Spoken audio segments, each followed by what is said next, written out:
The political process here in the United States, for better or for worse, certainly for worse, runs primarily on wealth and passion, right?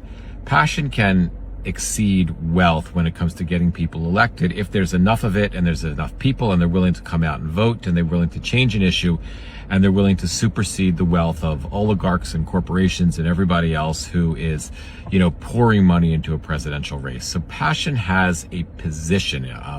It wins if it's communal, right? But also wealth, contributions and money are important in our elections. Again, it shouldn't be that way. It shouldn't be that you can, in essence, buy elections. Not in the way that rich Russians can buy in elections, which is just literally buying a candidate's success, but in terms of advertising, both online and on TV, being able to fund campaigns. So I know there's a perception in the Democratic Party, in the liberal community, in the progressive community, of which I am a proud member of all of those things, of, wealth is bad. Millionaires are bad, billionaires are bad. I don't agree with that. I just think we all need to get into the game. I think that we all need to utilize the freedom and the privilege that we have to achieve wealth.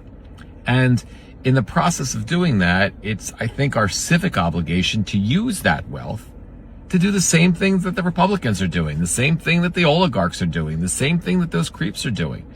Invest that money into all of these remarkable and imperative causes, and certainly invest it into trying to save the planet from climate change. Do all that first. But I think it's important to take a chunk of that wealth that we are building individually and communally and invest it into saving our democracy. Invest it into playing the game the way the Republicans played. Invest it into candidates who are worthwhile, into campaigns.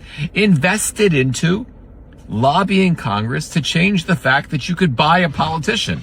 But you may have to buy some politicians in order to stop this process of being able to buy a politician. I'm all in on this. I am working my ass off, even at my age, to build wealth finally.